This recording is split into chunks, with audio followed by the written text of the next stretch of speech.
been following Sadhguruji for some years now. I've been coming for his programs. I've been coming for Mahashivratri off and on.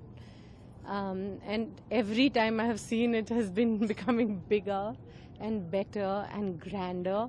And I'm very happy because it's not just that it's like one big celebration. It's a celebration with a lot of meaning, significance.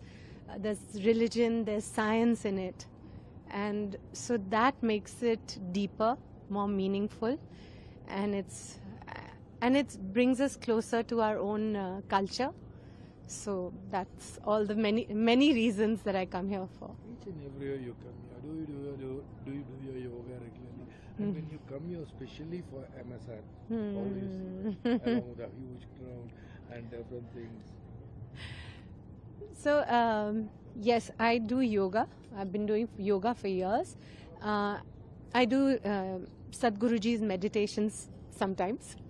But when his events are there or his his program is there, I make it a point to go because I always come back learning something, feeling brighter.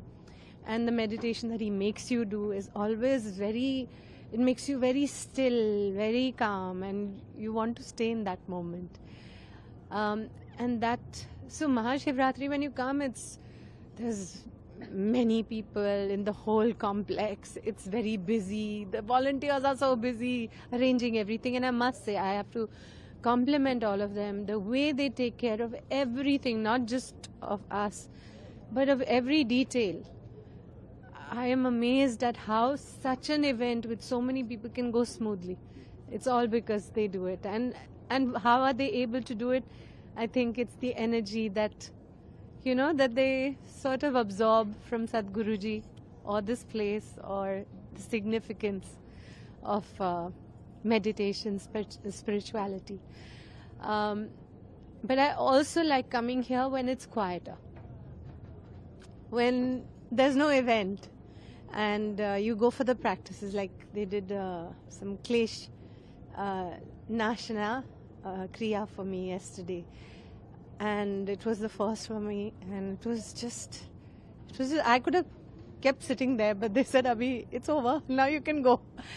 And I love going to the temple. I love sitting in Dhyan Linga. In fact, tonight, after some time when, everything's going on, I'm thinking of running away there and sitting there and watching.